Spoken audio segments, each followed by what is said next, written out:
All right, CJ Nelson, welcome. This is overdue. Yeah, thank you. You're welcome. I'm honored. I appreciate that. I'm a fan. I appreciate that. There were so many years where I had to explain to the person what a podcast was before we started our conversation. It makes it a little bit harder. Yeah. I'm always on podcasts constantly. What do you listen to? Like outside of the surf world? Just a lot of relationship stuff, like Mark Groves, and I'm a big fan of Andrew Huberman, and just like mainly relationship, like self-help, stuff like that. What's your fascination or interest in that? Or is that a temporary interest or? No, it's funny when COVID started, I was like, okay, this is like a real opportunity to lean into my physical health and just see because I had a little bit more time than normal. So I was like, oh, let's see what I can get out of my body. And so I just picked up running, and I was like, I'm just going to get 6 miles a day done. Whether I got to crawl, walk, cry, laugh, whatever. And so I did it. I've been doing it now for 2 years straight. And so no matter what, I pretty much knock it out. And during that time, I was like, what am I going to do? I'm not going to listen to music, so I started listening to podcasts. And then it's amazing what it's done for me. It's like, I learned so much just by default, I'm listening to stuff about minimalism and relationships and leadership and, just all sorts of stuff. And so it really resonated with me. And I started analyzing, my physical health obviously got better. I lost weight. I felt way better about everything. My surfing got better. Everything was elevating. But my mental health was going places it had never gone. It actually made me get out of it. It pushed me over getting out of my last relationship, pushed me over the edge. Just once you go down that path and you start having all these realizations about yourself and clearly knowing things, it's things have to evolve. And so that shit has evolved me right out of who I was 3 years ago, and it's been fucking wild. Yeah, so I have great amount of respect for podcasts, people that share information. I think it's fucking super important to society. Was there something going on, not to go straight into the deep end, but was there something going on 3 years ago that was particularly problematic in your life? Or was it just COVID? I got sober. This will be 10 years sober. Yeah. And when I got sober, I got into a relationship pretty much immediately, which wasn't fair to myself or the person I was with because I didn't really know who I was. I've been basically a fucking, degenerate, very destructive party animal since I was 16, and I got sober at 36. So I didn't know who I was, and I didn't know how to take care of myself. I didn't know what to do with money. I was just lost, lost my dad, and that's what got me sober. But long story short, I just kind of have been evolving since then, as if it would have as if you would have just removed a slice out of my life, and I'm mentally where I was emotionally when I was 16 when I got sober. Regaining my innocence and learning what to do with it, and building a life the way I envisioned it as a child. And so it's been an evolution up until this point. And, I got sober, I got clear, I started my businesses, I salvaged my surfing career and my relationships and made my apologies and, forgave myself for the things that I am not proud of. And then, a couple of years ago, I was like, okay, well, what if, some of my heroes in surfing that don't surf anymore, when they gave it up, what if they actually went to the gym instead of giving it up? what would they look like now? And so that always has been going through my head because I feel like I wasted a lot of time. And so I was like, okay, like I love to surf, and how much I love it, I will like rub my face in the dirt and weep and bleed and cry. And I train every day and I fucking hate it. And I do it by myself. And I like, because it's all for that, you know, it's all from a donation to the thing I love the most, you know? And so 3 years ago, I was like, well, the opportunities landed in my lap. Like, I'm going to fucking do it. So many people took that time to be more leisurely. It's funny, you know, like the relationship I was in, it was so polarizing, you know, after when I ended up getting out of that relationship. But I tell people, like, when me and her were so different, but when COVID started, like, I bought running shoes, she bought cigarettes. Right. And I know what you mean. Like, so many people were like, but it was hard, you know. I don't blame anybody for their reaction. Everybody's on a different part of their journey. Absolutely. You know what I mean? Absolutely. What's funny about that is I would have thought, and just from hearing you talk or kind of tracking you over the years, like I would have thought that sobriety was that flashpoint, of course, and then everything else is just kind of after that. But it's interesting to hear you say 3 years ago was a different flashpoint, and that there, you know, obviously that makes perfect sense, and that is how things work. But it's good to hear that there are these kind of check-in markers along the way where you have to then opt in again and do additional work. And then, of course, the benefit is you reach new heights, and there is all this new personal growth and development and all that sort of stuff. Absolutely. It doesn't just change with sobriety, obviously. No, and in fact, like, I really think that when I made the decision to get sober, you know, it's a long emotional story of how it happened, but that was easy. Oh, really? Because it was so, like, I quit smoking, quit drinking, quit doing drugs, all in 1 second, one morning after some prayer and stuff. And I never went to a meeting. I never talked to anybody. I just quit. And that was it was a lot of mental anguish leading up to that, which was difficult to consider it and not do it, and know that I needed it and not do it. That was hard, but once I made the decision, it was easy. What I've done in the last 2.5 years with my health and this running and stuff, that's the hardest thing I've ever done. Totally. Committing to 6 miles a day is a big commitment right out of the gates. Well, did you do like 6 miles straight? You do 3 miles in the morning, dude, 3 miles I couldn't run from here to my car. Okay. When I started, I would walk, and then I would walk, and then I'd be like, okay, I'm going to run like 6 houses. And I'd run 6 houses, and then I'd like walk, and then I just built and built and built, you know? But it was a 6 mile. But I was going to get it done.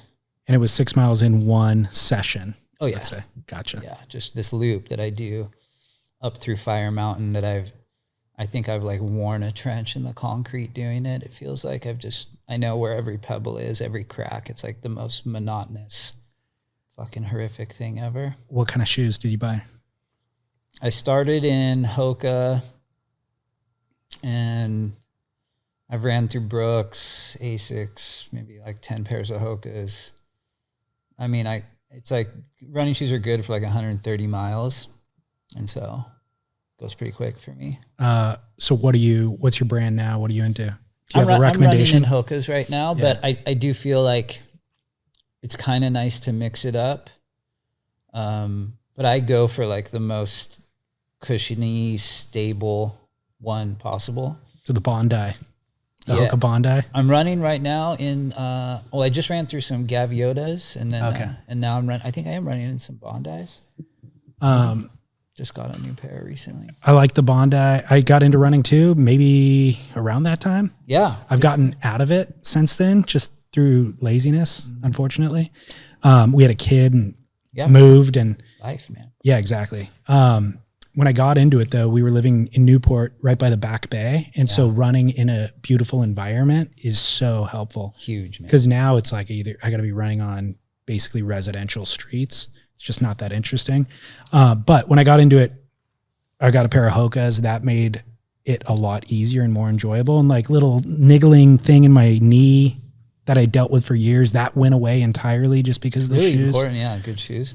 CJ Hobgood is a big runner. Oh, is he? He is. Wow. I think he's done a couple marathons actually. Dang. And he recommended Ultras. He's into Ultras. That's like his brand of choice. So figure I'm going to try a pair of those next. I would like to try that. Yeah. Yeah, it was crazy because I run this, as I said, same loop, and it's just mind numbing at this point. And I went to Australia this year. It was like the first trip I've been on since COVID. Brought my running shoes, and it was so amazing to run every day in Australia and like be in a different environment and somewhere beautiful like the back Newport there. Yeah. Yeah. It was like I felt like Superman. And it's a great way to see a city too. Yeah. I mean, in Australia, maybe you're not in the city, but I was. Oh, okay, cool. I actually was in Bondi for the contest that was there. That's where I started, and then I kind of traveled all over. But well, when you're up early in the morning before the city's actually moving, and then if you're in a car or a train or anything else, you just zoom past things. Mm-hmm. But when you're running, you see things that you wouldn't normally see traveling otherwise. So it's a great way to see a new city. Yeah. Well, I think there's like a quote by Winston Churchill or somebody about a bicycle seeing the city. I forget. Okay. We'll look it up later. Yeah. But there's a good quote. If you really want to get to know somewhere, grab a bicycle. Yeah. There you go. I recommend it. Or run. Or run, even better. You brought up sobriety, and we'll probably come back to this kind of throughout as we go through your timeline. Yeah. You said you never went to a class, but you were also talking about making amends with people. Did you do it without a 12-step program? Yeah. Okay. But pulling from 12-step or just... No, man, just pulling from... what the right thing to do is? Just being fucking accountable. Okay. In the sense of like, you know, I neglected my poor mother, some of my best friends, you know, let down people, you know, it was a terrible example for kids. And, you know, when I was like kind of a famous longboarder, smoking and just like doing just being an exhibitionist, you know, and as people are who get too much ego and just like, it just wasn't tasteful. And it's just something that bothered me because that's not really who I am. You know what I mean? Like I don't know. I don't know what happened. I had like the best time ever, and I try to look back on that and like, I know so many people love that lifestyle, and you know, some of it was amazing, but it's just not the mark that I would like to leave. So the question then is, people think that the vice, alcohol, whatever, drugs, whatever it is serving them in some way. Yeah. You know, like, oh man, I'm more talkative or more fun at a party or whatever it is, or this makes just life feel better. At what point do you identify that it's no longer serving you? You said, this is not who I am. So at a point it was who you were and it was serving you probably, but how do you identify, for anybody who's listening who might be in the throes of it, like how do you identify this thing is no longer serving me? This isn't who I am. Yeah, it's tough. You know, I mean, I could like visually see it on myself. You know, I was overweight. My priorities had shifted. I wasn't surfing. My eyes, you know, there was no like depth and like spark in there. It's really interesting. After a few months of getting sober, and like people would look at me and be like, man, your eyes. Really? You know? It was like, I heard it all the time. You look so alive. Your eyes, man, there's something different about you. So I don't know, you know, I think it takes a bottom, a real bottom, to get people out of their situation. You know, I see it so much because I do reach out to my community about it, because I am here to help anybody who chooses to reach out to me unsolicited. Like, come, I would love to speak or talk, you know, write, whatever. I'll tell you my story. So I do it all the time. And I see a lot of people are where I was, as far as like, they know that it can't last forever. And the type of dude that I was, there's two options. You stop or you die. This wasn't like I'm gonna cut frat it back boy shit, partying. Yeah. Like, this was real dark punk rock. Do it by myself, do it with anybody. Drink with homeless, drink with friends, drink alone, do drug, whatever. Like, in San Francisco all the time on like psychotic benders and fighting, violence, you know, the whole thing, gangs, all of it. Yeah. You know, and I think, you know, like, there's people who drink 10 beers a night. That ain't healthy, you know, but you're probably not going to end up with a knife in your back, you know? Like, I was doing it all in bar fights and street fights, and like, just, I was going to end up dead, you know, and I'm just blessed that I survived that shit. You know, I don't believe in violence even, and I fought 6 days a week.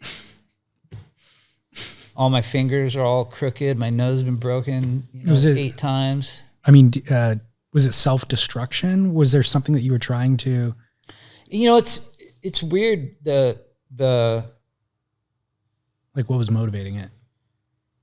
You know, I grew up in the Bay Area, and my dad was a skater and a surfer, and just the people that I looked up to in those groups, obviously, like, guys like, not to blame anybody for any of my bullshit, you know, but self-destructive punk rock dudes like Archie and Christian and that type of guy. And then in skateboarding, it was Dwayne Peters, you know, like Corey Chrysler, Andy Roy, Jason Jesse, dudes that I would see around Santa Cruz, and guys that I'd hang out with in the city skating and stuff. And it was like, you know, you're puking all the time, you're getting tattooed, you're fighting. It was like that type of person, you know, that I wanted to be like a Dwayne Peters, you know.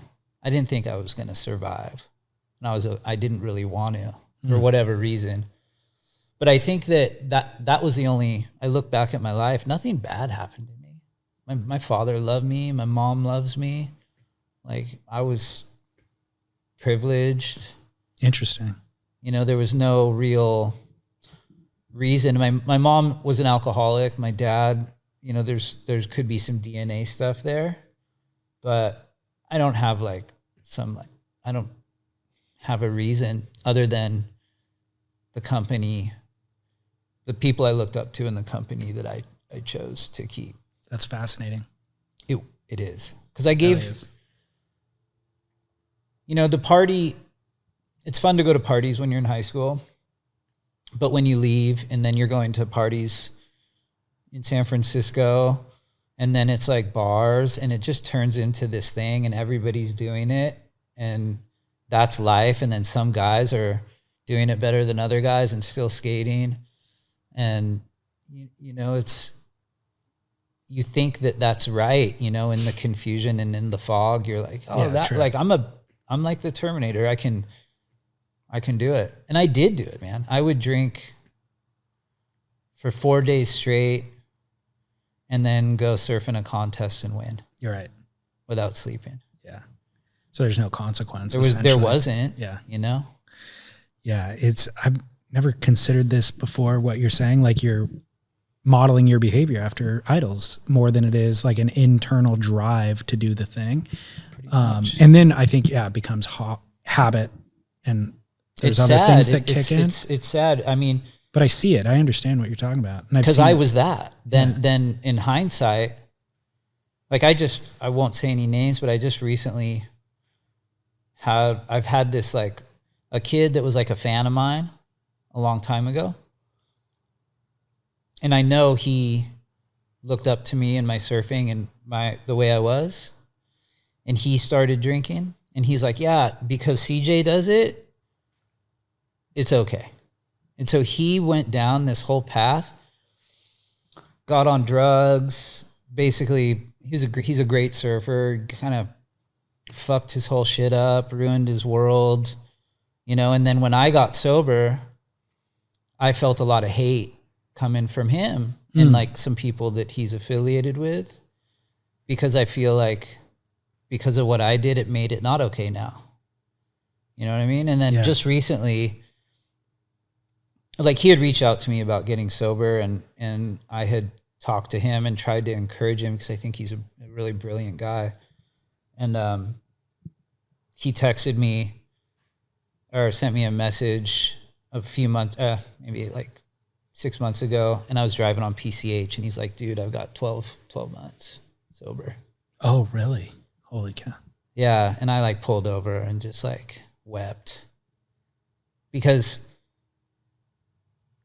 like I'm saying, looking up to idols that took me down this path, right? Like I was that to him.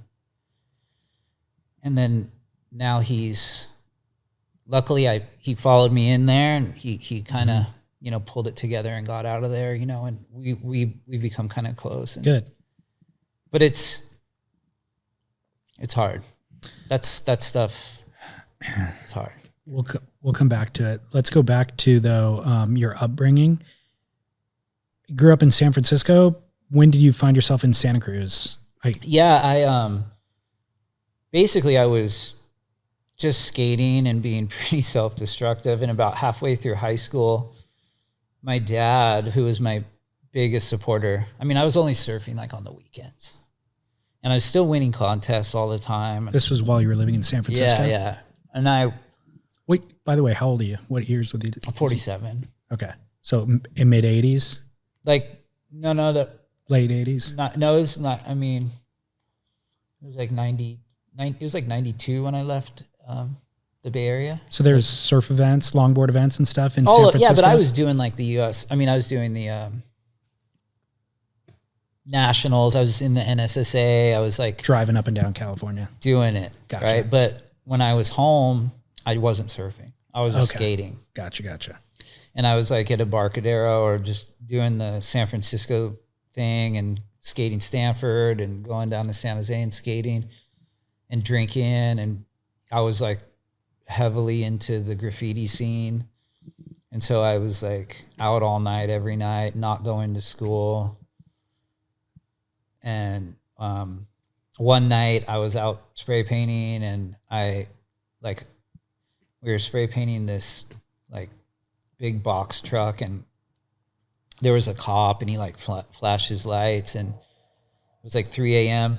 I was with my buddy, and we ran and had to like hide in the bushes, and we were out on the freeway, and I like ran for all these miles, and there was no cell phone, so I like found a payphone, like called my dad, and I was like covered in poison oak and just spray paint, and just, my dad was so pissed, you know, he's like, I'm going to come get you, you know? And so he drove, and I was like an hour from my house. It was 3 a.m., you know, and I had school the next day.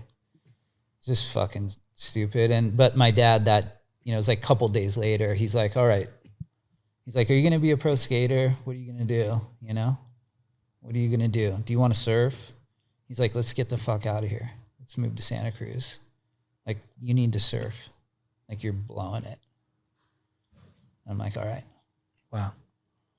So he took me out of high school. I mean, I wasn't going anyway, but we left. And I moved to the west side of Santa Cruz, and right on Walnut by Santa Cruz High. And yeah, it was great. I mean, it was funny because when I moved there, I just like I just kind of kept skating, and I didn't surf that much. I like started hanging out with Israel Forbes and Brian Burnham and Ron Whaley and like all the skaters there and skating. I mean, this is a kind of pivotal and important time in Santa Cruz. It was. For surf and skate. Yeah, it was big. It was like, yeah, it was a good time. And Santa Cruz High was the best skate spot in town at the time.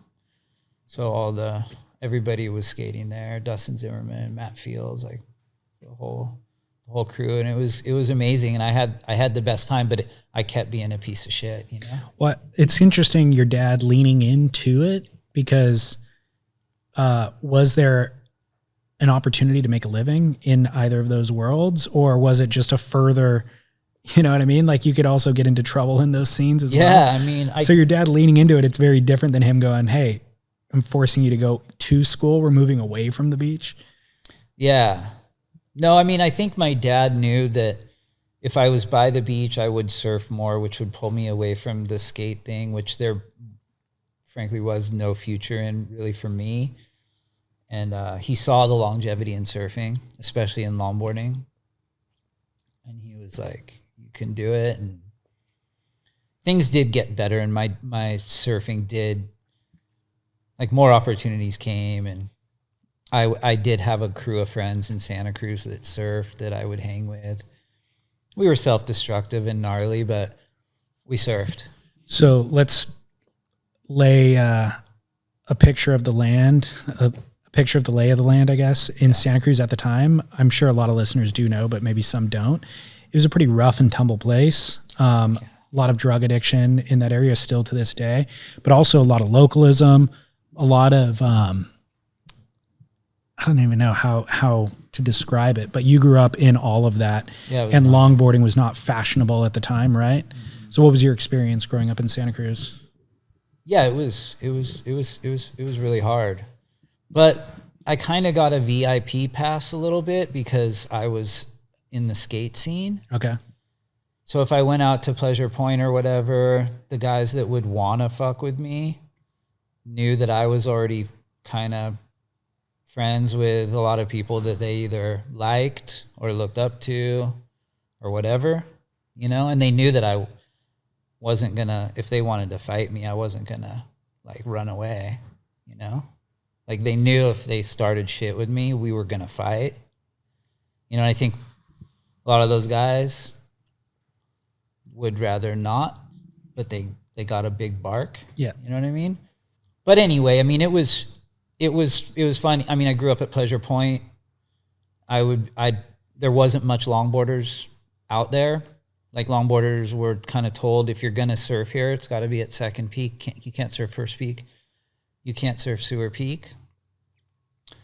Me and Jay Moriarty and a few other guys were kind of permitted to do it on a few conditions. One would be like if another longboarder paddled over there, I would have to tell him to go back, you know, and just, you know, pay the piper a little bit, which I didn't mind doing. I mean, you know how it was, you know how it was back then. There was no way to do it without either being a part of the localism or severely limited by the localism. Right. There was just no middle ground. What is your viewpoint on that entire thing now? It's mind-blowing. Does it still have value though? Or does it just seem so archaic and out of place now? I was talking to a friend about this the other day, Ryan Engel, and a couple other friends, because it's so, I mean, when you started surfing back then, you were told, you know, you knew about the investment it was going to be, right? You knew. That's a good point. What you were investing in. And it was fucking a lifelong, drag out, sock 'em up journey. And there was no two ways about it. You were nothing. In order to be something, you were going to have to pay with everything you have, right? And so we were all comfortable standing in that line. That's what we signed up for, right? And like to be the old man out at Sewer Peak with the hood that gets nothing but set waves and only on the best swells. To be him is what I aspired to be when I was 12. That was my investment. I'm going to be that. So kind of like the way I think about it, and which to me is like Disneyland, right? So we've all been standing in line for 30 years to get into Disneyland, and 2 million people just got to cut in front of us. Just bought a ticket. And now we have to have lunch with them. Yeah. That's it. It's done. Yeah. So what are you going to do? Good question. It served a really, like it, in the time and place, it served a purpose, you know, and it worked. And like you said, I think the opting in was the key difference. Nobody just paddled out and got punched out immediately with no warning. Like they got the warning. They probably took off on a wave they shouldn't have. They got told to go to the beach. You know, there's all these, there was organization to the localism and the chaos. But it served a purpose. Now it's, as much as I think that it served a purpose then, the purpose wouldn't work now. It's too crowded. There's too many people who never went through the same rites of passage to even understand what they're opting into. It's litigious, you know, so that's a problem. Yeah. You'll get sued if you punch somebody, basically. So I don't know what the solution is now either. But it's out of control, you know? Either. Yeah. I mean, I don't know. It would be nice to, I mean, I don't even think that an empty lineup or a more organized pecking order or whatever, I don't even think that's the thing that I miss the most. I think I just miss having the eye-to-eye respect with the guy sitting next to me. And I know that he's making the same investment that I am. You know what I mean? Yeah. Like just that camaraderie of like being a surfer, a real one, not somebody who like surfs or like, oh, I ski 4 times a year or whatever. Like when you were a surfer at that point, it was all in, all chips are in, you know? Totally. It was different. And I don't think there's anything that can be done. It's just the way it is. You've articulated it well, though. That I agree with you. It was the brotherhood that you're a part of that required a real investment. That was part of the joy of it. Yeah, like you know? Joy isn't even the right word, but it's part of the draw for sure. Like when Steve Coletta, the old man at Sewer Peak, would gave me my first nod and set wave out there. It's sad that all these people don't understand that and aren't gonna enjoy that and haven't invested in it. You know, it's you see how it is out there. It's just so there's no nobility in it. There's no Big Wednesday in it. You know what I mean? It's a fucking Barbie doll, gum, candy, pop culture, dumbest, most ridiculous crap you can dream up. Yeah. It's crazy, man. It's the opposite of Steve Coletta. It's the opposite of Steve Coletta, Matt Johnson, like the history, the beautiful nobility of men challenging the ocean. You know, it's like, it's just bubblegum Barbie doll bullshit. And you will never cultivate characters like Steve in the modern environment. And that's the problem. You know what I mean? Like Steve, the hardship that Steve went through, and some of it is just braving the morning cold year after year after year. That kind of stuff creates real characters. Yeah. And so you're not gonna have those characters anymore.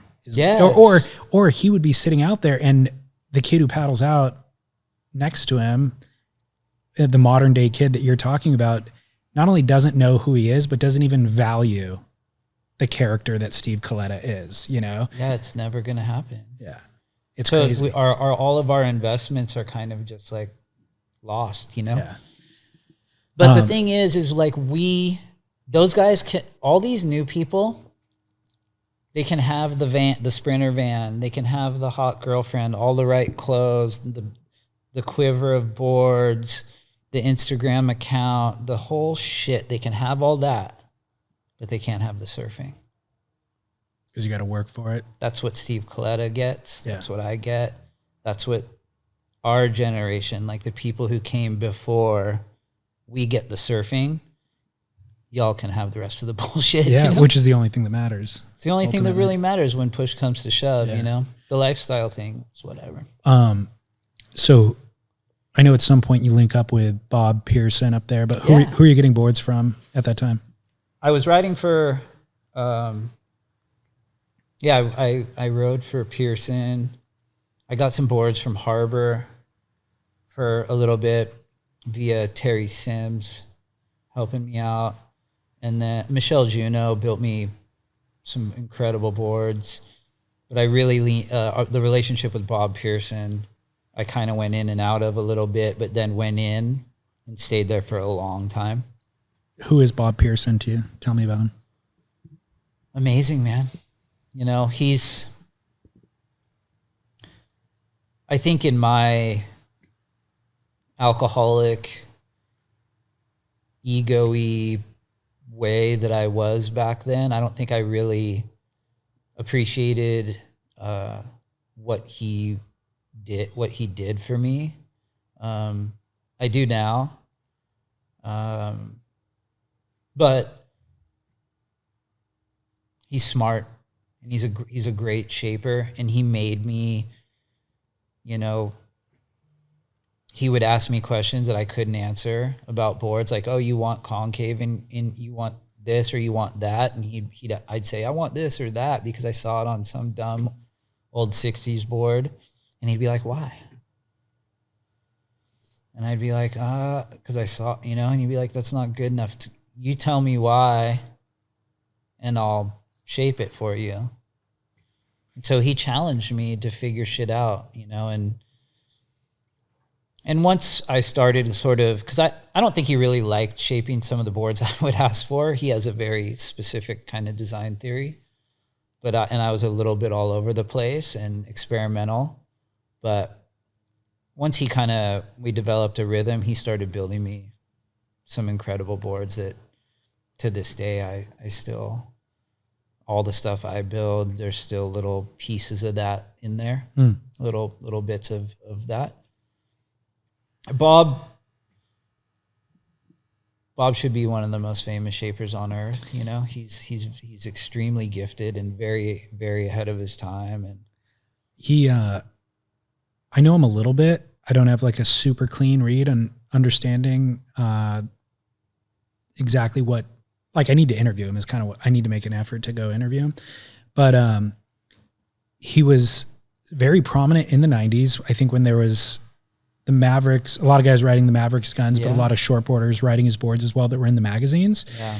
I don't think the rest of the world understands today how prolific he still is. Mm-hmm. Like if you go to Santa Cruz, he's everywhere. Mm-hmm. His boards are everywhere. He's building everything. He builds pointy thrusters. He builds EPS. He builds poly. He builds stand-up paddle boards. He builds guns, everything. And I feel like beyond that, he plays a fatherly role to so much of that community. Not only surfers, but a lot of the shapers that have come through there as well. So yeah, he's prolific still to this day and still super energetic, super tapped in. Yeah, man. So yeah, he does great things. He's such a great shaper, man. It's crazy. Yeah, I mean, if he did, like he could be a Rusty or a for sure, or a Almeric or something if he would have had somebody come in and help him run his business or something like that. You know, I think he's just so gifted at his art, and he's so switched on mentally and intelligent as far as just psychology is concerned. But I don't think that he was ever the best businessman. Right. Granted, he's had a business going up there his whole life, but I think he could have been elevated to a massive. Totally. Which is a totally different mindset and unique skill set. For sure. Yeah. So I was going to ask you kind of who your early influences are with board building, but he's got to be one of them, obviously. Yeah, for sure. I mean, the first sponsor I had was Israel Paskowitz. Okay. And so I was Daryl Butzko, just some guys down here, Rick Rock. Like, I loved the whole San Clemente thing when I was super young. Just that scene was the best for me. But then it was Bob. I'm always a big fan of Stretch and, Randy French, Doug Howe, just all the Santa Cruz guys. Mark Goen, he used to shape for Pearson, but when I was a kid, a lot of us were able to get boards from him. Adam Rapogel rode for him. Yeah, man, there's just so much rad stuff going on up there, and I always felt like Santa Cruz is what kind of kicked me into a spot where I was open to different technologies, because Randy French at C-Trend was building like amazing epoxy shit. Stretch was hand building epoxy boards before anybody, was doing epoxy shortboards. I mean, I was getting them from Stretch, when I was a kid, and I was just down. I was just hyped to try different shit. Yeah. And it was very accepted up there. So when and why did you leave Santa Cruz? I originally left Santa Cruz because I always knew that Santa Cruz is one of those places where you could be the best guy and it doesn't really matter. You know what I mean? It's like, what are you going to do? Like, get a free drink at fucking, the harbor at the Crow's Nest? It's like, what's the future? You're going to work at NHS for Novak or be a rep for O'Neill, or what is it? So I knew, especially in longboarding, I got to get out of there and prove myself at Malibu, just surf around. I don't want to be the best guy in Santa Cruz. I wanted to be like the best guy at doing what I do, So I knew I had to leave. So I left. I became kind of pretty good friends with Alex Nost, and for whatever reason, I signed with Ruka when Thomas Campbell released the Sprout, and I was getting paid, so I was like, I'm going to move down south. Like, this is it, And so I moved in with Nost in Costa Mesa. It was me, Nost, and Jared Mel, our friend Ryan Cottrell. A few people kind of circulated through that house, but that was it. Okay. Were you building boards at all, or? I was still getting boards from Arrow, but I was starting to work with Robbie Kegel a little bit, who's fucking incredible. Such a character. Work? What do you mean by work with? Just getting boards from him, but like kind of interjecting. Like, it's funny. We built a board called the Stiletto together, and we did kind of an art show.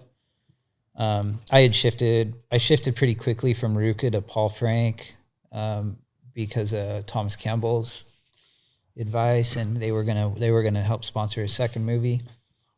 But anyway, we did a collaboration board that had edge in the tail. It was very advanced for a log. And I still think that that's like one of the best boards ever. Really? Is he still making it?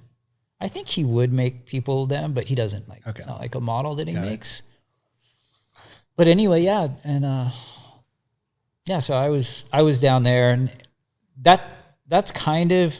I remember the first few months of being there, partying with Nost and those guys who are like much younger than me.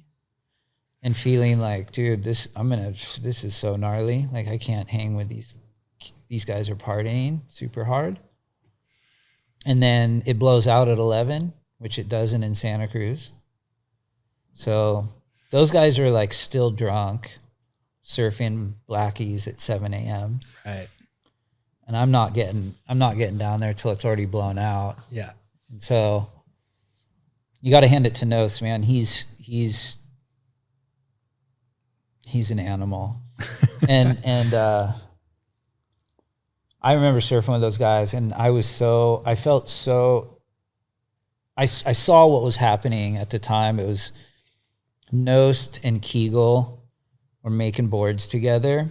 Nost had just left Dano, and what they were doing and how they were surfing, it just didn't exist. It hadn't been done, what I was watching happen. And I knew. I had never felt so outdated. Oh, wow. I was like, dude, I know this is it.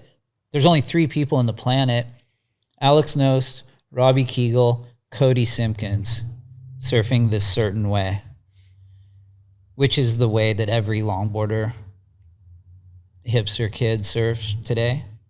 It was the birth of that, and I watched it happen. And I know why they were doing it.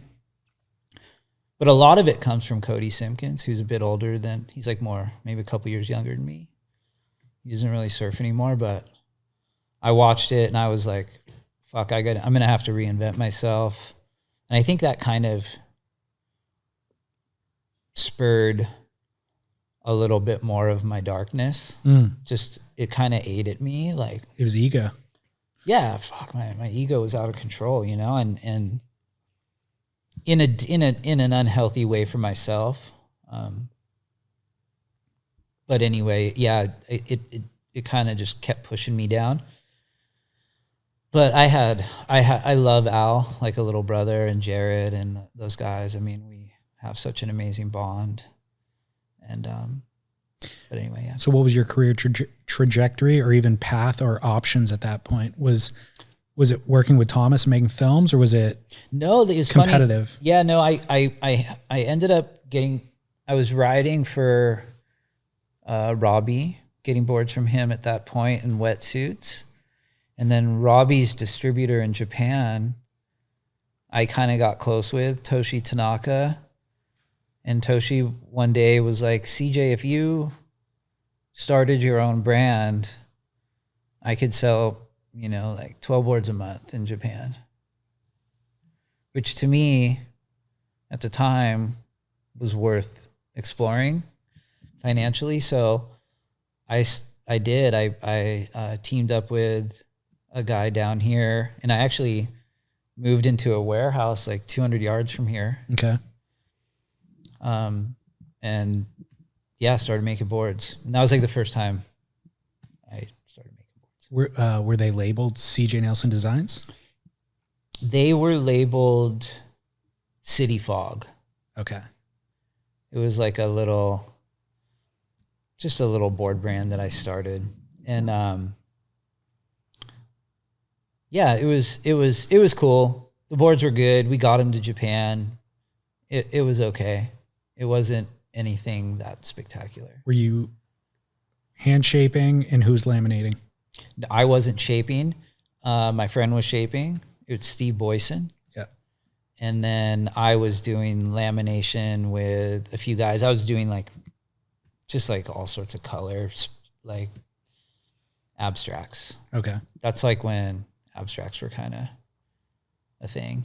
But you learned lamination. Yeah, I lived in the factory, like literally. I'm surprised. I mean, yeah, I lived there. It was gnarly. In terms of inhaling fumes and stuff? Yeah, dude, just like as bad as it could be, and drinking every day and smoking and just not surfing and just the train's going like downhill, but there's a little money coming in. So right. Which probably only exacerbates the situation, right? Yeah. I mean, dude, not much money. But. Right. You haven't talked much about competition yet at this phase in your life? I'm competing the whole time. You are? Okay. I just not surfing much, but still competing and winning a lot. Gotcha.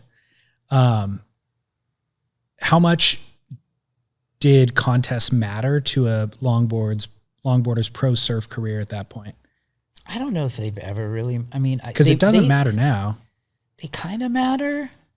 I feel like they matter for the youth, but on the adult level, strangely, there's less relevance.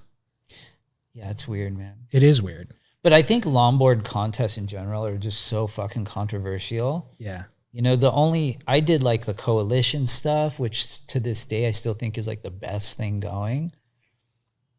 And then I did all the scholastic stuff, and then I did pro events from time to time, but it just didn't really define me as much as like putting out good edits and like filming with the right people. And if you were chosen to be a part of anything Thomas Campbell did, like that was culture shifting stuff, Mm-hmm. And so I was in that. And yeah, I don't know. I did compete and I did win a lot, but I never cared. Is there a right way to design longboard competition for it to work? A lot of people have tried. I could talk to you for like 10 hours about that. Let's start.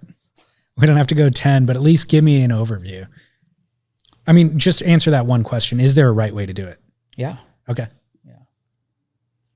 Best case scenario would have been the way it started when the resurgence came, and Nat Young and Donald and Nueva and fucking all the Dale Dobson and all, the best guys were like, oh, let's have a barbecue and have a longboard contest, right? That was the essence of what it should be. But boards had gotten light, they were shortboarding. So when they rebuilt the longboards that they had kind of left off on, which they did, they built them, but they built them light, because nobody who grew up riding a fucking 40-pound log in the 60s would ride that. There's not one of those guys that would ride that now. You know what I mean? They would modernize it. Yeah. So they did. And then, but best case scenario is that would have stuck. And Nat Young and Nueva and those dudes, like Lance Carson, like our gods, would have founded a World Longboard Tour and pumped their DNA into it, the judging criteria, the whole fucking thing. And that's what we'd still be doing today. That would have been, that's basically what shortboarding got. Yeah. To a certain extent, right? Yeah. There's criticisms there too, those guys never get, they had fun at their barbecue longboard contest, but they're, fuck this, at some point. And so, because we have to do something with longboarding, the keys to the longboard world were handed over to shortboard guys. Right. That's the beginning of the disconnect, and then their judges, their criteria, which just whittled our boards down to 9-foot high performance shortboards, and then how do you recover from that? Yeah. Because now you're globally, people are riding that in Hawaii, they're riding that in Brazil, they're riding, and in California, we're riding that, but we're also riding this. And then, what does longboarding really look like? What should it look like? If you're going to do that, why not just ride a shortboard, right? Well, I guess it is all very subjective, and what does longboarding look like? Everybody has a different opinion on that. But I think we could start with a common denominator of what are the waves? What's the right board? What's the right equipment for the waves on this given day? Mm-hmm. And anything that the 2+1 rockered out high performance longboard is doing, you could probably do better on a shorter board. 100%. So that's the argument against that, right? 100%. So, but you said Nat and those guys, none of them would ride a 40-pound log from the 60s today. They'd modernize it. So where is the common, is it a 20-pound board today that they would be riding with edge in the tail? Or where is the modernized version of the log thing? I have to say, too, that you can ride a 8-pound 2+1 longboard beautifully if the guy can control himself and has a vision of what longboarding should look like and execute. You can execute that on anything, a 9-foot long fish. Okay. But I don't think that there's there doesn't need to be a one board, one weight sort of solution. I think that longboarding needs to look like longboarding, but it needs to be dynamic, and it can't just remain. Like, you can't just be a log. Like, if you just ride the same board, Nat 1, if you just ride Magic Sam today and you just keep doing that, longboarding will never evolve. Yeah. Because Nat did it so good, nobody's done it better. Yeah. And that day, I still don't think anybody's done it better. It's so stagnant. So how, like, what are we just going to we're just going to continue to play professional basketball in Chuck Taylors? Yeah. We can't. We have to evolve it. So it's more a matter of dignity, style, flow, like the essence of what longboarding should look like, but continue to like elevate the performance of that without turning it into like an air show eventually. Right. You know what I mean? So it takes, I think something I've learned as I've gotten older, like the most important thing about good longboarding is the use of restraint. Well said. Dignity tells everything. Yeah. I think what those guys nailed in the 60s that you're talking about at that pinnacle moment was the style of boards, the style of waves, the style of surfing. It all kind of hit a zenith there. And you're right. If it just stayed there, that would stagnate. So we need to find what that moment is now. I think you're surfing that way to a certain degree with the boards that you're riding and designing and all that sort of stuff, or you certainly have been. And it's the right, there's like a zeitgeist that's happening, and it's the right modern design, drawing off of the old, but implementing modern things into it with construction. That is a big part of that. And then riding that board the way that it's meant to be ridden, or the way that it can best be ridden in that style of waves. 100%. I think that is, yeah. And so there are a couple of common denominators, like you said, restraint, dignity, but still speed, still nose riding is a factor, turning is a factor, maneuverability is a factor, but it has to have the common denominator that they had in the 60s, which was style was huge, obviously. Yep. And it's it's like positioning. Finding trim. Yep. Where it's like once in the antithesis of that, whenever the era was of the high performance longboard at its zenith, it lacked all of those common denominators that we're talking about, you know? And so, yeah, I don't know that we all need to agree. Like, that is what we should all agree on. I don't know that we need to. The more I think about it, though, and I could make this argument against shortboarding as well, we don't need competition for any of this. Competition almost flies in the face of any of this. Because when you're talking about doing those things, two people on a set comes in, guy on the first wave, girl on the second wave, or whatever, could be ticking all those boxes, and it's impossible to say that he's better than she is or she's better than he is. If they're both doing it well, I can't tell you who's better at it. Give me more of both. You know what I mean? Well, so competition almost it's hard. Denigrates it. It does. Well, it does. That's why I quit competing, is because I want to ride things that haven't been ridden. I want to ride them things the way that I want to ride them. You know what I mean?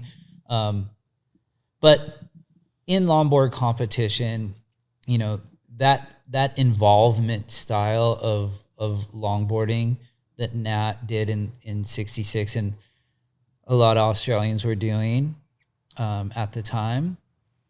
Those boards were built to really ride in the pocket. They don't nose ride if you're out of in front of it. So that the degree of difficulty is high. So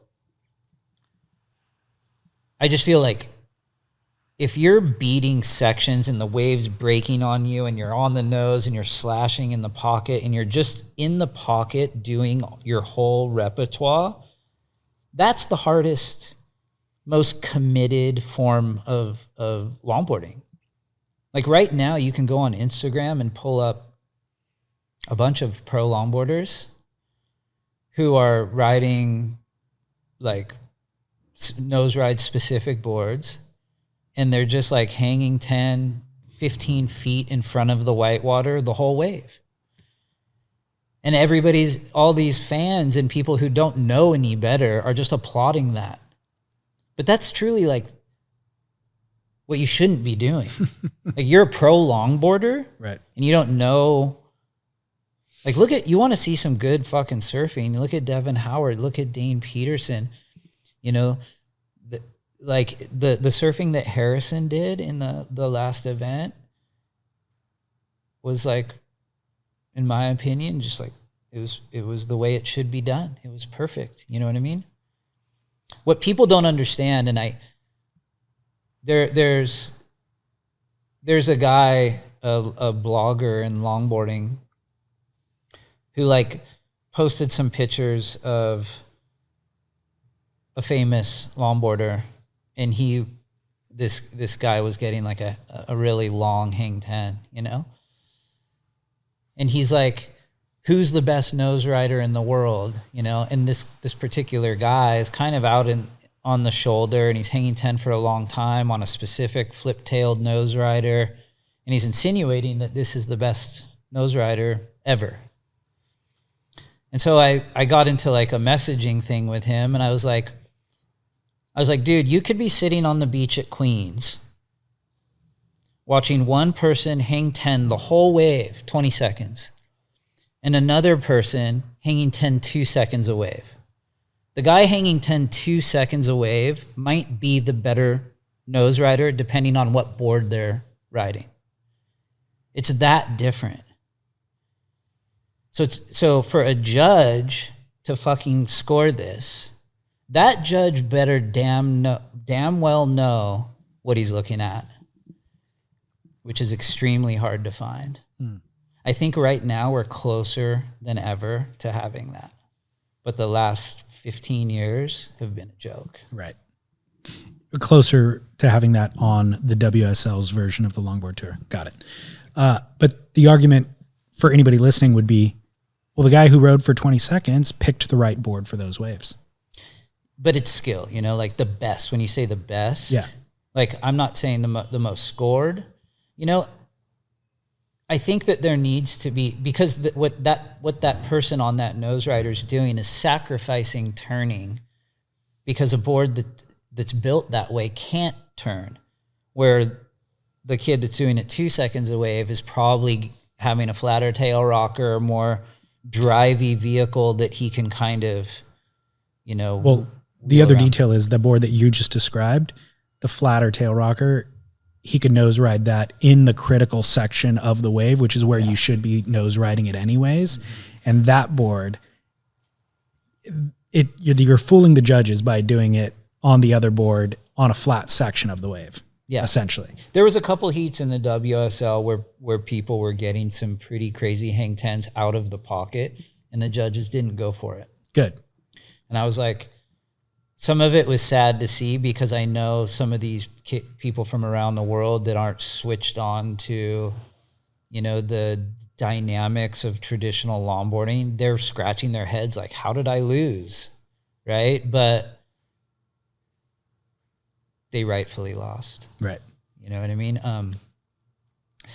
But dude, I've got a 25 board quiver. I've got flip tail nose riders. I got flat tail this. I got no concave. I ride everything. And that's why I don't want to compete, because I don't want to waste another second compromising to do anything. I just want to surf. How do you make a living as a longboarder? How did you, and how do you today? And is there a way to do it for other than 5 people? Probably not. Okay. Yeah. I mean, longboarding is just, you better have like some crazy X factors, you know, like art, design, like Alex, like charisma, you know. When Nos came along and I watched what he was doing, it was just brilliant. And he was just being himself, but he was doing art and doing music and just being this personality, you know. And that, I think, is, you you know, you can have that. And I think, you know, if you were a young Brazilian longboarder who's winning everything over there, maybe the government may help you out. I think in South America, Peru, it's possible, right? For those people. But if you're just a kid in a van surfing pipes every day, you know, trying to be a good good traditional longboarder and you're 20, I mean, it's just not going to happen. It's just so hard to make a dent in this. So there's no way to do it off prize money, obviously, right? No. So the only way to do it is off sponsorship. Yeah. And there's a couple of brands who support it, right? Yeah. That's it. Yeah. The kid at Pipes, if he has a huge Instagram account, that'll get him there, maybe. But that's not being a pro. That's being an influencer. Okay. You know, that's not being what we would call a pro surfer. Got it. But maybe it is. Maybe the world's changing, and maybe that is what pro surfing will look like. Yeah. I mean, Vans wouldn't, or whoever wouldn't pay Alex anything if he didn't also rip. Mm-hmm. You know what I mean? Like, you have to have the talent as well. Yeah. So I would like to think that the influencers have talent also. I mean, like, when I think of the shortboard game, the guys with huge followings on vlogs or whatever, Jamie O'Brien, those guys are legit surfers as well. Yeah. You know what I mean? I wondered the other day, and I respect Jamie and what he's done is so he's incredible, right? And I was like watching this like Halloween costume surf thing that he has to do, which to me is like my own personal hell. You know, and I'm just thinking, like, I wonder if he's really, like, if he has moments where he's like, fuck. At what point do you just have a falling down moment where you know, just can't smile for the camera one more fucking time? I mean, you either have, that's one path and the bank is over that way. Exactly. You just choose to go right. You have to. But it's, you know, the sustainability of this influencer thing, and like, you know, it's like, I hear you, dude. It's so gnarly, right? It's just crazy. I think for me personally, where the falling down moment would be is not only having the 2 videos a week that you have to do selfie mode and turn and face the camera. It's your audience. The value there is authenticity, right? Your audience wants that connection with you. They want to see what you're eating, what you're doing. Well, here's my wife, you know? Mm-hmm. Okay, now she needs to be on camera.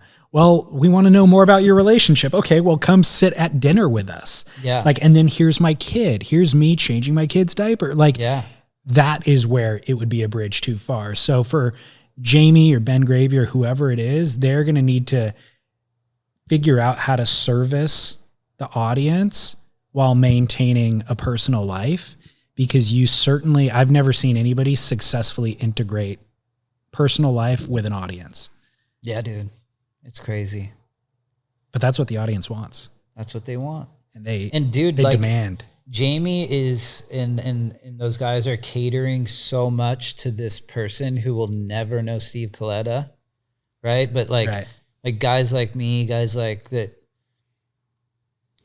Like if Jamie's on one of his things, he goes and surfs some like weird wedge or something. Like I'm interested in seeing some crazy shore pound, you know. But I just don't think that like he's nailing where surfing's going. Where it's because it. And ushering it in. Yeah, it's just like nailing it. Well, for however many wave storms show up on the North Shore this winter, he's responsible for 8 out of 10 of them, I would argue. Yeah. Influencing them to show up and try to recreate what he's doing. You know what I mean? Yeah. Which is kind of that crazy. Whole like kind of, here we are at this or that, and here's my friend doing cartwheels in the fucking sand with like Oakleys on, and you know, we're gonna chug a Monster. Like that's really what, if you go to the beach, I mean, that's a good arguably point. What's kind of happening. That's a good point. You know, there is no like quiet guy who pulls up after pounding nails all day and pulls his board out and like, you know, it's not so it's the nobility's gone. It's like a show. It's everything but the surfing. You're entirely right. I think that guy still exists. I know those guys. Yeah, maybe in Central California, there's all sorts of places they do exist. But what is troubling to me is that what everybody who doesn't surf, what the rest of the world now sees as surfing is the chugging the Red Bull on the beach and the doing the cartwheels thing. That's the surfer now. Right. At a time, it was Spicoli was the stereotype. Now it's this other frat boy type of thing. Exactly. And I shouldn't care, that is the stereotype. Yeah. But there was also other moments where Jay Moriarty was the stereotype, where other people around the world would be like, oh, these guys are freaking the badass athletes on the planet who are conquering the sea. Yeah. And so it's a shame to see kind of the WSLification of, anyways. It's hard. It's hard, but I don't want to come across like I'm unappreciative or down on surf culture today, because there's a lot of shit that sucks in the world. Surfing doesn't, and whoever comes there to be a part of it should. As human beings, like whether you just have to respect, we all just need to respect each other more. Just like, not everybody wants to be loud and bright. Some people want to be quiet, and the quiet guy needs to respect the loud and bright guy, and the loud and bright guy needs to respect the quiet guy. We all need to use our turn signals when we drive our cars. You know what I mean? Like, yeah. And we need to be appreciative of the moment. And I am, and every day I surf, I'm grateful. I should have asked earlier, but I just referenced Jay Moriarty, and you did earlier. Can you just tell me about your relationship with Jay and who he was in your world? He was a great, great young man. And, me and my dad took him down to Cardiff. We took him on his first surf trip and let him borrow a longboard. And he was shortboarding. He was trying to kind of be a competitive shortboarder. But he was young. I think I was like maybe 15. Jay would have been maybe like, a little younger than me. But we camped at Cardiff, had a great time. He rode a longboard, kind of fell in love with it. But he was, he was just a reliable, good, no bullshit, fucking stand-up guy at a really young age. Not like me. I was bullshit and not a stand-up guy. Yeah. He was. But we would drink on the cliff all night sometimes together and talk, or, just surf a lot. And that's how it was up there, Yeah. We were in the same neighborhood and just spent a lot of time together. I mean, everybody in that neighborhood at that time did at Pleasure Point. Mm-hmm. And then when Jay started going up the coast, and reached out to Frosty and was actually going through the process of becoming that, he really changed a lot. And he was it was wild, just to watch him like find a focus. Yeah. Cause he was kind of doing like some pro longboard stuff, but I think he knew that wasn't really his calling. He wasn't winning every event. He wasn't like the best nose rider. He was just solid, like Todd Chesser. You know what I'm saying? And once he found Mavericks and a focus, he was training like an animal, and I didn't see him. He was gone. Oh, really? He's gone. He was like, I'd see him every afternoon, like hammering across town on his bicycle, like out of breath. And I was like, knew something was going to happen. And it's funny, the day it happened for Jay, we meet, I don't know, do you know Bob Barber? Yeah. So Bob and me and Jay, and there's a crew of longboarders, Kevin Misk, Terry Sims, Matt Tanner. There's a kind of crew of us that were shooting with Bob a lot, for longboard publications. And we would go to this place that Bob Barber called the Studio. Anyway, you're kind of like if he takes you there, you were like sworn in blood. You could never go there with another photographer. And if you were going to do it, he wanted you to call him and give him first dibs. Like, he would give you no reason to ever go there with another photographer ever. And you're sworn to secrecy. So I'm not going to say where it is. Yeah, of course. But I'm still right respecting that promise to you, Bob. But I was going to go down with him there and go shoot. And he was like, yeah, I'll call you in the morning. I'm going to come grab you and we'll go. And like, he ghosted me. And I was like, man, like, fuck, I hope he's okay, And he's not that type of guy. That never happens. I thought he was like dead, And pre-cell phone. And I was on my house on the west side of Santa Cruz, and the phone rings, and it was Barber. And he goes, CJ, I'm so sorry I didn't come, but you will not believe what your friend did this morning. And it was the day that Jay took the wipeout that made the cover, his first day. And he's like, Barber was like, I got the photo, and it's the heaviest thing anybody's ever seen. And I was like, what the fuck are you talking about? Like, I couldn't even envision what he was talking about.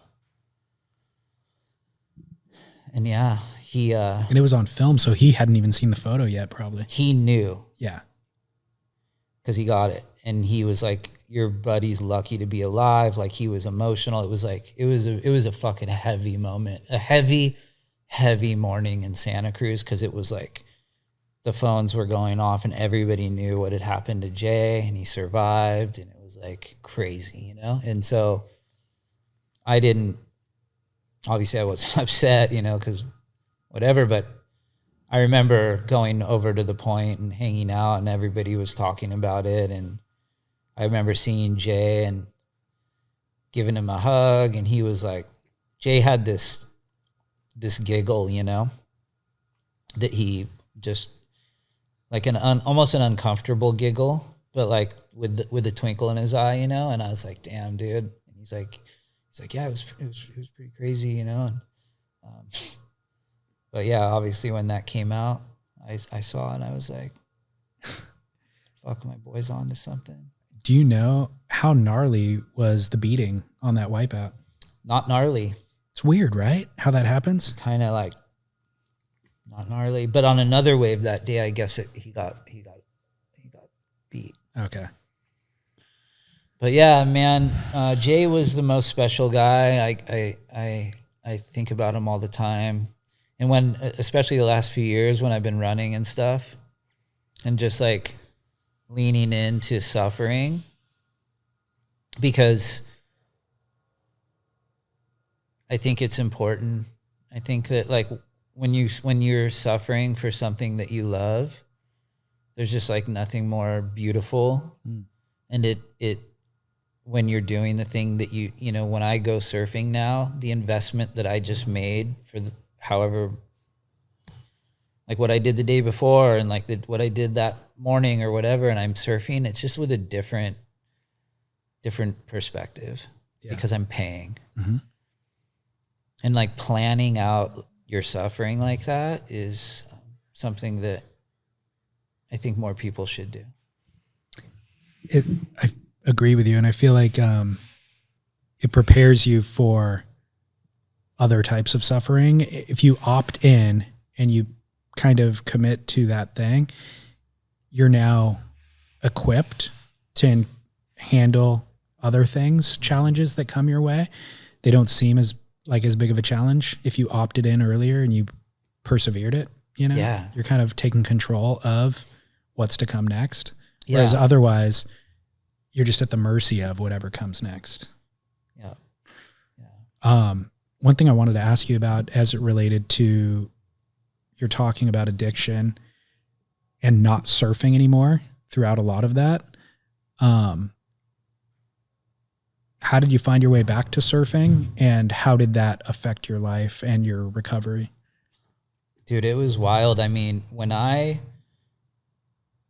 got sober, I sort of like I was on a really crazy bender. It was in the middle of winter. I mean, and when I say bender, like 5 days of hard drinking, all night, all day, all night, all day, like sleeping a little bit, waking up, going to the store, getting beer, like just in Pleasure Point, you're just walking around, getting wasted. And you could sleep outside. It's too safe, right? So I'm doing that. And I started feeling really shitty. I mean, there was times where I drank myself to a point where I couldn't speak.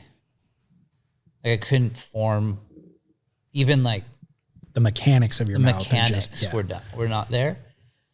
But my brain, for whatever reason, I was always pretty smart. Like I was together mentally, but I just would lose some motor skills. But anyways, in one of those moments, and it was 3:00 in the morning, and I was so done. And there's this field kind of over by the Shadowbrook, by Capitola Road, and on the east side of Santa Cruz, there's this field, and I was like out there, I was like crying, I'd thrown up, and I felt like I was gonna die, you know? And I like got on my hands and knees, and I like screamed at the sky, praying to God to save my life. And I'd never said a prayer before. And I'm not saying like we can exist on that, or I'm not saying anything. I'm just saying this is what happened. I said like a really powerful, crazy prayer, like to the best of my ability, because it was all I could do. And within a few days, I found the strength to get sober. Mm. And so the morning I walked home from the bar, I called a friend and I was like, hey, I'm sick. And I was sick. I was sick. And I was like, I'm done. You know, I need you to, I'm going to lock my gate, because my house was a party house. People come over. I was going to lock myself in my house and like see what happens. And so a friend of mine brought me food. My roommate Bob would brought me a couple things, and I did it. You know, in hindsight, I should have gone to the hospital. I don't think what I did was actually safe. I think medically, I made a very risky decision, but I made it. And then I was so ashamed and just so fucking done. I couldn't, the amount of guilt and the amount of shit like that was flooding back into my brain after a couple weeks and a month, you know, where I'm like staying home, but I'm like getting sober, and I'm like realizing who I am, like where the pieces are. And I might add, at this time, my father had passed, which really sent me down a bad path. I was losing my father's home that he had passed away, and he owed like $500,000 on. I don't have a job. I'm like, literally, I had like the money that I was getting from my roommate. I was like buying a tent, like fixing up a bicycle, getting sleeping bags, because I was going to be homeless. And so I was like in the back of my brain preparing for that, because I was incapable of taking care of myself. So I was just going to be homeless. And I knew where I was going to go, into this mountainy area, kind of in SoCal. And so all of this is like, this is what my thought process at the time. So there's no way I'm going to like, I had sold my surfboards. I think I had like a wetsuit, you know, it it was a fucking heavy bottom, you know? And so I found, I was on Craig's, my roommate had paid me again from another month. And I'm waiting to literally be kicked out of this house any day. And my roommate paid me, and I went on Craigslist, and I found one of my boards. I found a CJ Nelson model in San Jose, a surf tech. And I was like, called the guy. I'm like, hey, is that thing still for sale? And he's like, yeah, it's for sale. And I think he wanted like $300 for it. And so I drove over there, and he didn't even know who I was. I didn't tell him. I was going to ask. And so I bought it, and I was so ashamed of myself. I like took it in my backyard and sanded my name off of it and spray painted it. You know what I mean? And I was just didn't really, I didn't want to be that at the time. And so, but I had like lost some weight already, and I was kind of feeling better than I had, at least physically, not so much mentally, but physically I was feeling pretty good. And so I started surfing just out at 38th Avenue. It's like around May, I think, when I got the board, and it was going into summer. So I just started like in the mornings walking down there before people were up, and like putting my board on this one little, like right under Jack O'Neill's house. They had just built a seawall, and there was this little ledge, and I put my board there, and I just stayed there all day, every day, sitting in the sun, watching the ocean, and surfing a few times. And I hadn't lost anything. Oh, really? Yeah, I pretty much had got it. I had it still. It was at least as good as I was when shit started getting bad.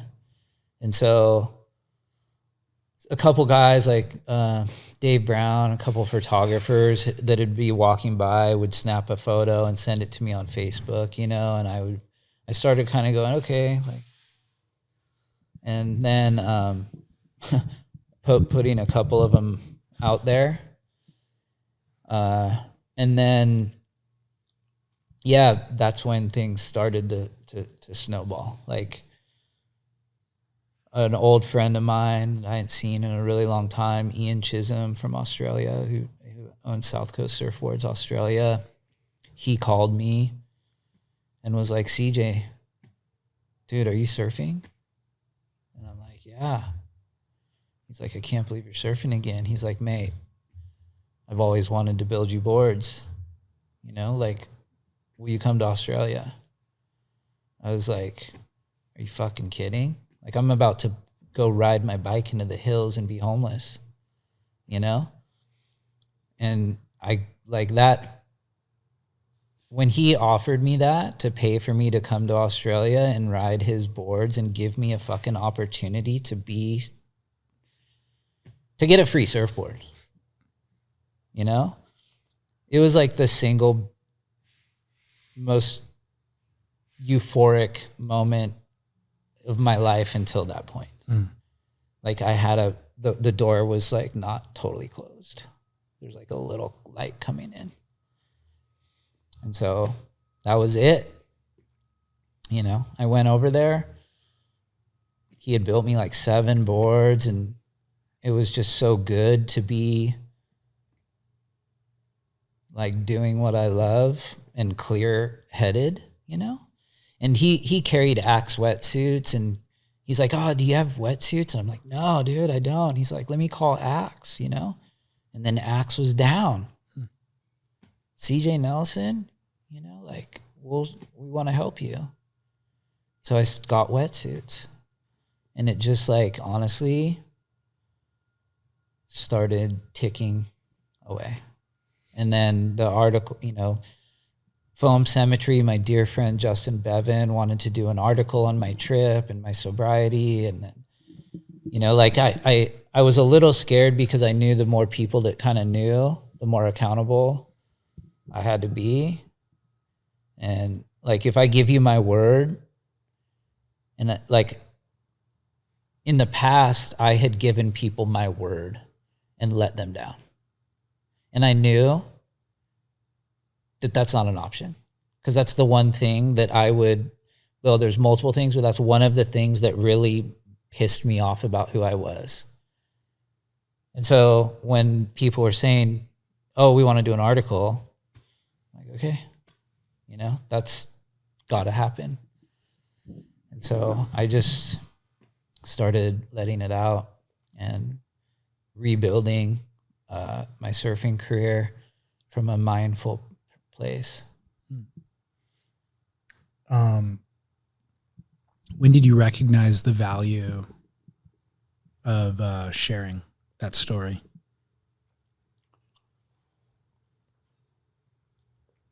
I think I saw it around. I mean, I saw it around me. I saw like one of my best friends who helped me got sober right pretty much after me. And my mom got sober. Oh, really? Right after me. Wow. Because of you? Just because she was sick and tired of it, but yeah, a little bit. But I think that I was so scared to face things and face life straight. And then once I did it and I realized how there was nothing to be scared of and how much easier things were when you kind of remove your hiding places, I just felt like I know too many people that are in my past situation to not at least show them that it's possible, because literally anybody who knew me then knows that if I could do it, they could do it, because I was fucked up. There's nobody who could look at me and not think that. So I knew, like, I've always been the type of guy who's like, oh, dude, I got a sponsor. Like, let me see if I can get you sponsored too, Like, that's the way it is, for whatever reason, I've been that way. And I was really that way when I got sober, because it's the best thing ever. The thing that you talked about, having the accountability once it's kind of public and you're sharing it. I think there's another part that I would worry about coming with that, which is there's a burden when everybody is now sharing their vulnerability with you. You're the sounding board. Yeah. They're going through something tough and they're in the throes of it, and they reach out to you and they're like, hey, here's what I'm going through. Help me. Do you feel a weight of the responsibility of being that person now? This is the role that you play? A little bit, but being an addict, I mean, that everybody's accountable for themselves. You know what I mean? Like, I can only do so much. I can only do so much. Everybody has to really be ready to make a change. I don't really feel like it's a burden to me. I feel more like it's my life's purpose. Awesome. At this point. Good. And I have a dear friend in Santa Cruz, Mark Campbell, and we are starting a nonprofit and going to start doing camps. We're going to do 3 next year for men in crisis who want to come hang out and go surfing and talk about health and get their heads right. And it's been super valuable to me to be able to give back and correct some wrongs. Is there a name? It's going to be called Loose Change. Oh, okay. Yeah, and I'll make an announcement when we're ready and stuff. But yeah, I think that society, expects a lot of men, and I think that men go through shit And I think, and I personally have witnessed by being sober and reaching out to people and putting myself out there, there's a lot of guys that, you know, like they don't have anywhere to turn to. Like it's hard for a man to ask another man like, hey, you know, how'd you do that? You know, can you help me? You know, most men will have a million people in their lives, but who's there for them? Yeah. Like what brother of theirs or friend is going to grab them and be like, hey, buddy, you're fucking up. Like, let's talk about it, you know? So I feel like that's being that is the single thing I care most about.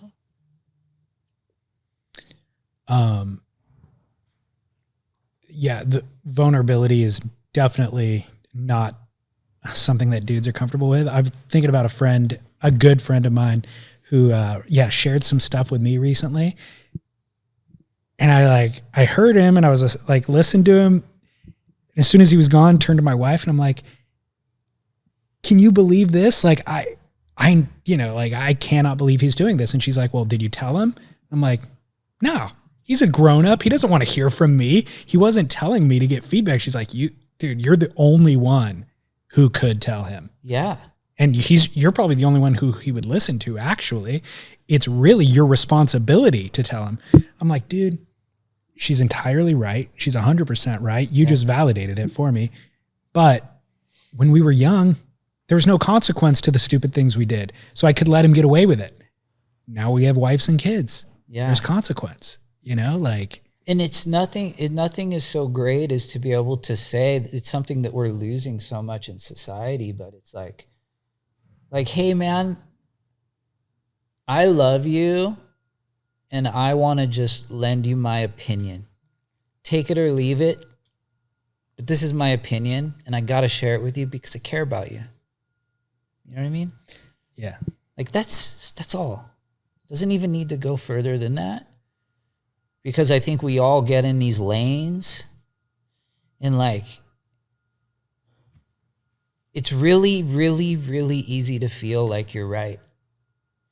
You know, without, yeah.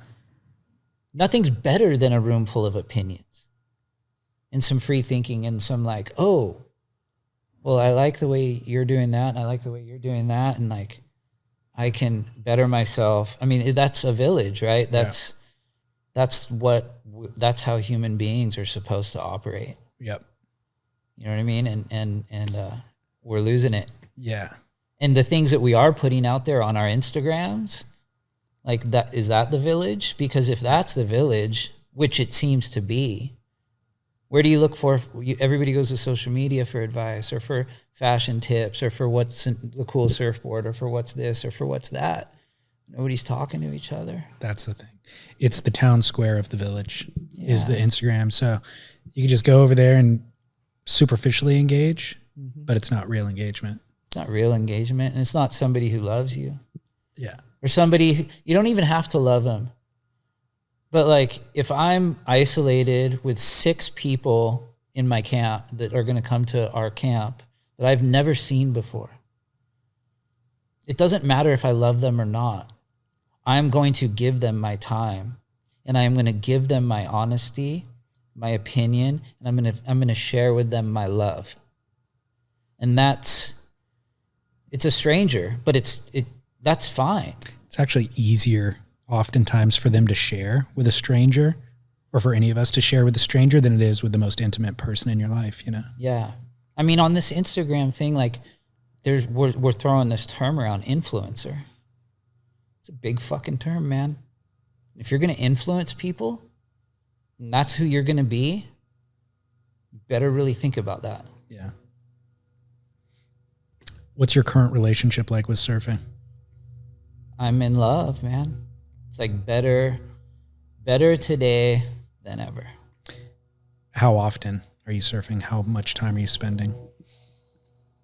I mean, right at the moment, business-wise, things have been, it's been very successful and amazing to be a part of that. And then there's been some things that have really taken me away from surfing. But I'm so grateful. You know, I was going to be homeless. You know, like I love what I'm doing. I'm still surfing. I can surf anytime I want, as much as possible. And I do spend a few days a week at the beach all day. Oh, really? And I surf. Good for you. You know, I wear my little fitness tracker just because I run so much. And, you know, an average day, I'll paddle maybe 13 miles. Wow. Of an average day of longboard surfing. Amazing. Three sessions. That's insane. So I do that like three days a week. Are you trying to put the mileage on, or is that just from surfing? That's just having fun surfing. Crazy, dude. And so I surf a lot, but I could surf more. And currently I'm kind of bringing more people into the business to help alleviate, and some more creatives. Like, you know, in business, I've learned so much that I need other opinions. I need other, like, I don't rule with an iron fist. I don't know everything, you know? So from an artistic perspective, I love seeing art that I would never have done, or designs I would never come up with, because that's just so valuable to me to have that and embrace that stuff. I have a great crew. What is your business? I'm a designer. So what do you design? I design surfboards, clothes, art, shoes. You know, I have my hands in a lot of different stuff. Skateboards, sunglasses. I just design shit. And for other brands or for yourself? Other brands, my brands. So your brands are CJ Nelson Designs? Yep. Crime. I'm part owner of Crime. What's Crime? Crime is just a brand that it's like a soft top brand, but we do apparel and skate. We've kind of it was a brand that we wanted to create to bring some of my art friends into the fold. Like, I'm still a big lover of graffiti culture, and I have a lot of friends that and people I respect in that I share Crime with. And, you know, we're going to be doing apparel, and we're launching that, which is amazing.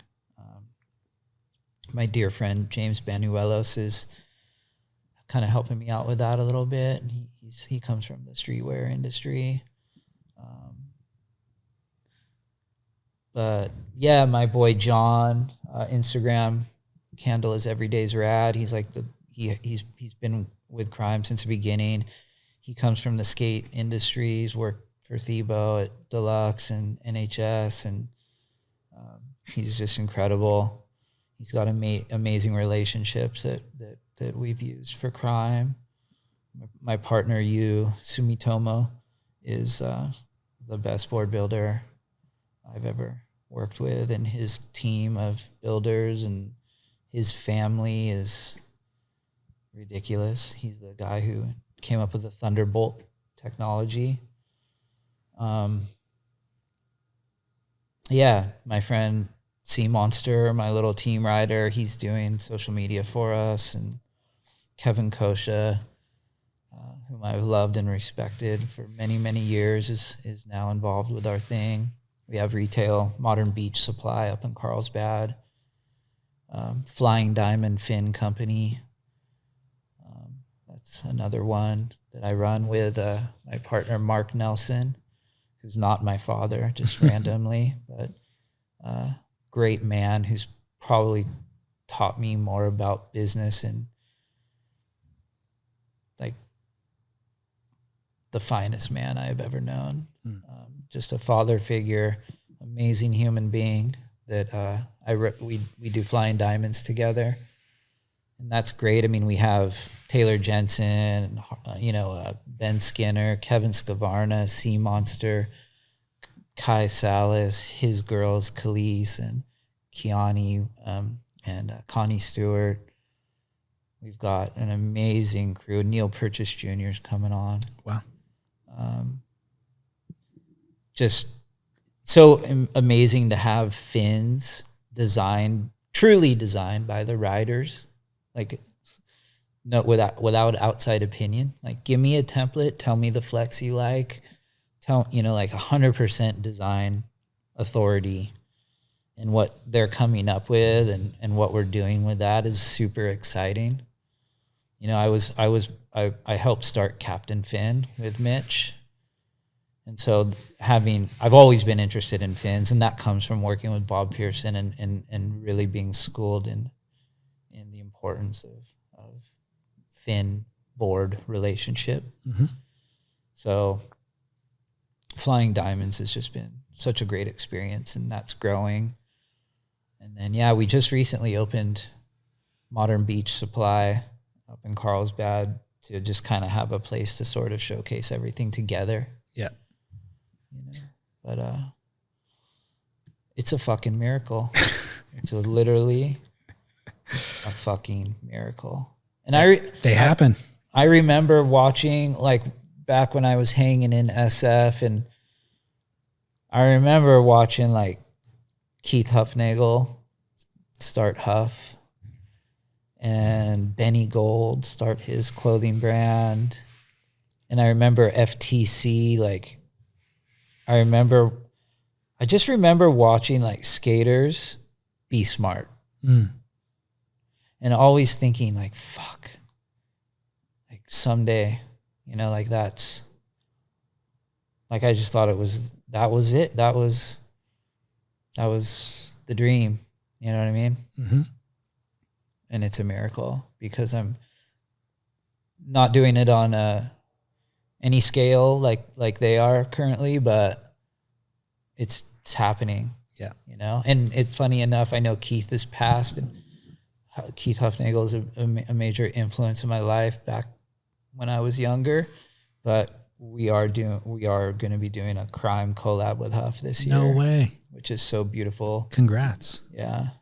Doing a bunch of amazing stuff with crime, and I'm relaunching CJ Nelson Designs, currently redoing the website, really trying to get all the models I've worked on throughout my life all in one place. Some have sort of been left behind, and there's people that ask me about them all the time. So I just really want to do my life's offering as far as surfboards are concerned in one spot. So even for reference sake, whether people buy them or not, but just to log all of this and have it presented properly. So we've been working on that, and it's just incredible. It's a lot. I mean, busy. And I'm kind of the boss not a boss or whatever, but I'm a people, I help manage the crew. You know what I mean? But keep the relationships tight, and, communication, like brotherhood and opinions, and, overseeing a bunch of people is something that I'm learning how to do, but I think I have a gift. Good, because that's a unique skill set too. But delegation, it's been hard. Delegation, super hard to give up control with certain things, but it's the key to growth. It's the only way to grow. Yeah, we're doing great. Good. Super good. Final question for everybody is, what was the last surfboard that you rode? The last surfboard I rode was that tan board right there with the wax on it, and it's called the Livingston, and it's kind of an evolved version of what Nat Young rode in '66. In what way? What's modernized about it? Similar in template, just a little wider, a little more rocker, concave, a little bit of edge in the tail, a little bit lighter, a little bit better fin placement. But that's about it. What's the length? 9/8. 9/8 single fin. 9/8 single fin log. Yeah. Epic. I wouldn't really call it a log, but yeah. Yeah. How do people get a hold of you? People can get a hold of me through my website, DM me on Instagram. I mean, especially DM me on Instagram. Okay. It's an easy way. Cool. Right on. Well, thanks for being so candid and sharing so much. My pleasure. Appreciate Thanks for the it. opportunity. It's been great. Thrilled to have you. Yeah.